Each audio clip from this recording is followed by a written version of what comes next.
I'm Detective James, and this is the cases the news forgot. People think silence means nothing is happening. That's the first mistake.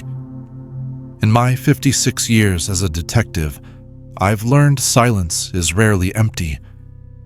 Silence is what settles in after something has already gone wrong. The town first came to my attention through a report that didn't belong in criminal records, missing persons, or even state police archives. It came from a communications audit, a routine review of emergency call routing, the kind of paperwork nobody reads unless something breaks. Something had broken. According to the report, multiple test calls made by the state were successfully connecting to a rural town listed on every modern GPS system. The calls didn't fail. They didn't drop. They didn't reroute. They connected. And then nothing happened. No greeting, no automated message, no human voice. Just an open line that stayed open far longer than any dead call should. At first, technicians assumed it was a software error, a mapping glitch. But when they cross-referenced infrastructure data, the results didn't make sense. Power consumption was steady. Water usage rose and fell on a daily schedule. Internet traffic appeared in short bursts, always between 2 and 4 in the morning. The town wasn't dormant. It was active. Quiet, but active. The name of the town didn't ring a bell. Population listed at 312. No recent census updates, no tax disputes, no emergency calls, no voter records past a certain year. For a town that size, that kind of absence isn't normal. Someone always calls about something: a fire, a fight, a neighbor, a missing dog. But this place hadn't spoken to the outside world in a very long time. I volunteered to drive out, not because I was curious, but because something about the report felt wrong in a way I couldn't explain. Like reading a case file where every detail is technically correct, but the story refuses to come together. The road was easy to miss. No sign, no marker. Just a narrow turn off a highway that had seen better decades. As I drove, the landscape stretched out flat and empty. Fields rolled by, broken only by abandoned barns and fence posts leaning at odd angles. The radio faded gradually, stations dropping one by one until nothing but static remained. Even that sounded distant, like it was coming from somewhere else.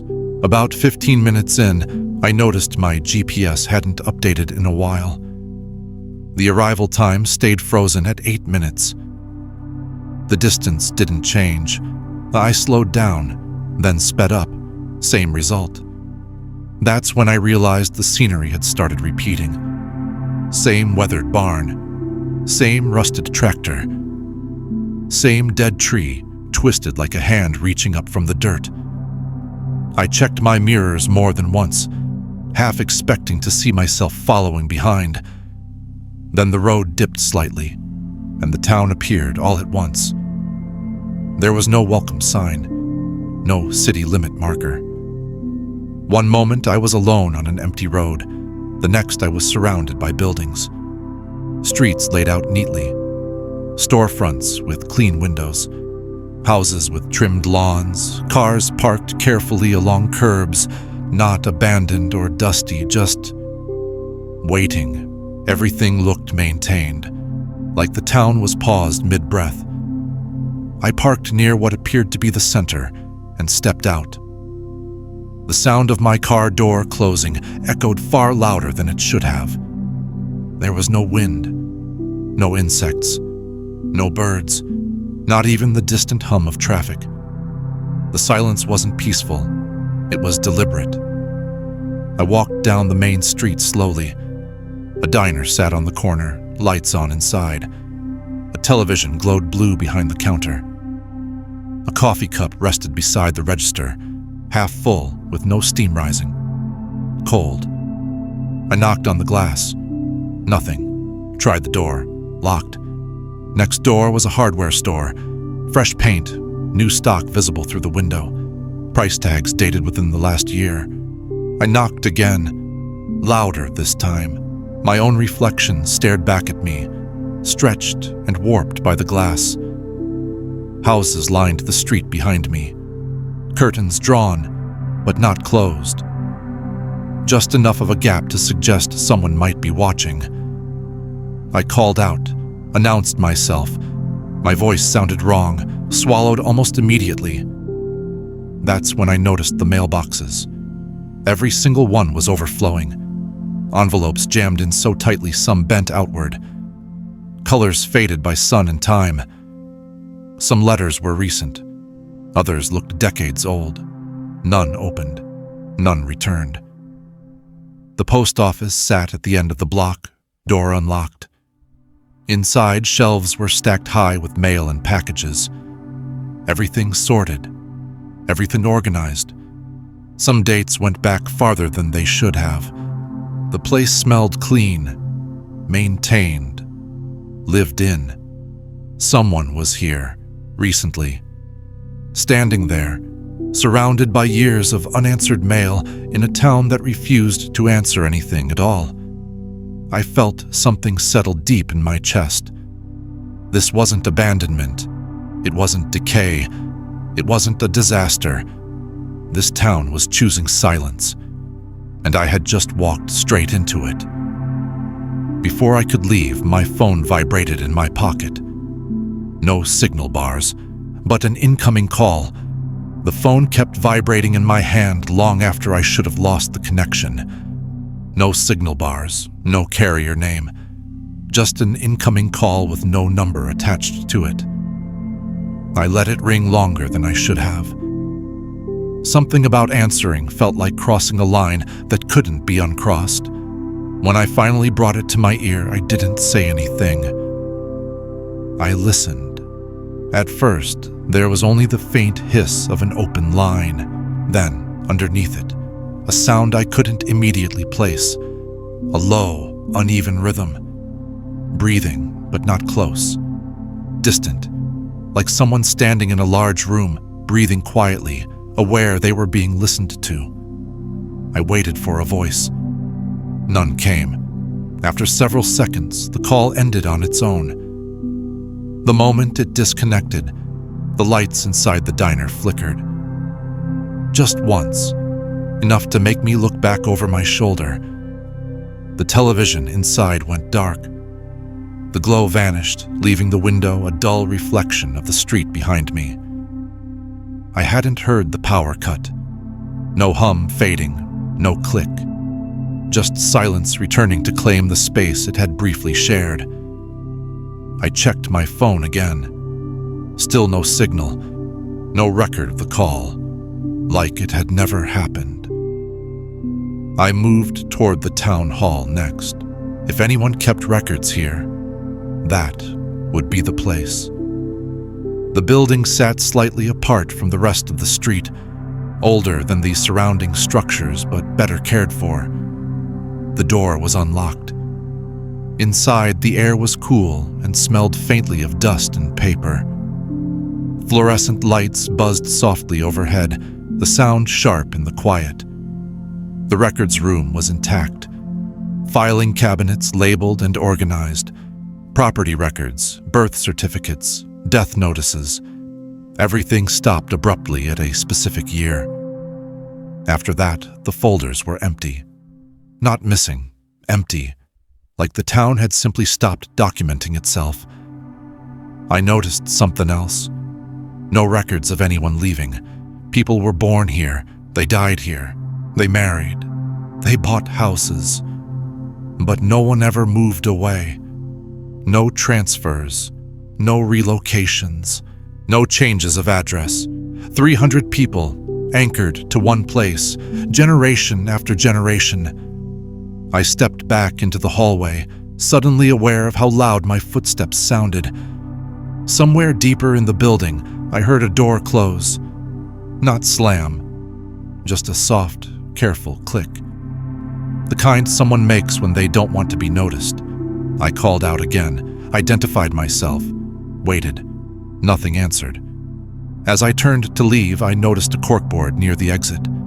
It held flyers and notices, community events, town meetings. Most were outdated, curling at the edges. One caught my attention. No date, no location, just a single sentence typed neatly across the center. Please do not respond. I stood there longer than I meant to. The words weren't a warning. They were an instruction, a rule, and suddenly, the silence outside felt less like emptiness and more like compliance. When I stepped back onto the street, something had changed. The cars were in the same places. The buildings hadn't moved, but the air felt heavier, like the town had closed in around itself. I could feel it watching me, not from any one direction, but from everywhere at once. My phone vibrated again. This time it wasn't a call, it was a message. No sender, no timestamp, just 5 words. You were not expected today. I turned slowly, scanning the empty street. And then I heard footsteps behind me. I didn't turn around right away. That was instinct, not bravery. In places like that, sudden movement feels like an invitation. The footsteps stopped when I stopped breathing. Whatever was behind me understood stillness the same way I did. After a few seconds, I took one step forward. The sound followed, measured, careful. Close enough now that I could hear the faint scrape of a shoe against pavement. I spoke without turning, asked who they were, told them I wasn't there to cause trouble. My voice sounded smaller than I liked. The town swallowed it whole. The footsteps shifted direction, not retreating, circling. I turned slowly and found the street empty again. No movement, no shadows out of place.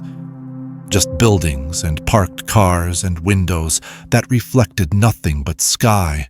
I told myself that fear can manufacture sounds when silence stretches too far. But my gut didn't believe it. My gut knew better. I followed the sound toward the edge of town, where the buildings thinned and the road narrowed. Houses there sat farther apart, older, with porches that sagged slightly under their own weight. One porch light flicked on as I passed, then another. Not suddenly, one at a time, like a chain reaction. Every light illuminated an empty porch. I noticed then that the curtains were gone, not drawn back, removed entirely. Every window opened to the street. I could see into living rooms frozen midlife, a chair pulled out from a table, shoes by the door, a child's backpack resting against a wall. Everything suggested people had stepped away briefly and never returned. The smell hit me next. Something faint but unmistakable. Stale air mixed with something old and organic. Not decay, absence, like a room sealed for too long. At the far end of the street stood a small building I hadn't seen on the map. No sign, no markings. Just a single door and a set of concrete steps worn smooth by years of use. The lights inside were on. I don't know why I approached it. I just did. Some places pull you forward even when every instinct tells you to turn back.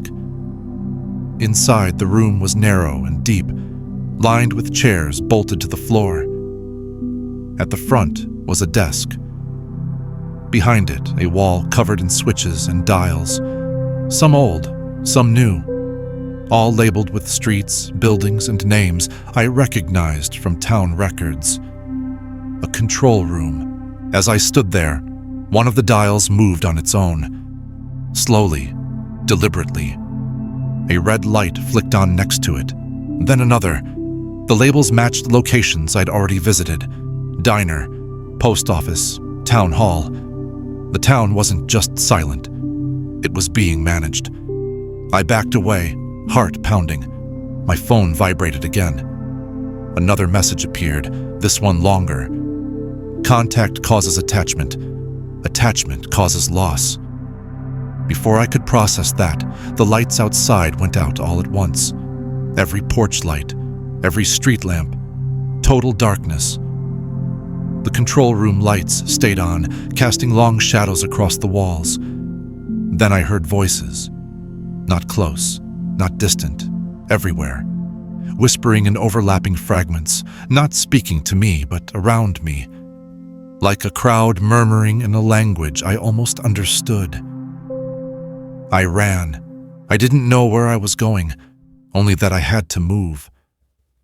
The whispers followed, rising and falling, guiding me rather than chasing me.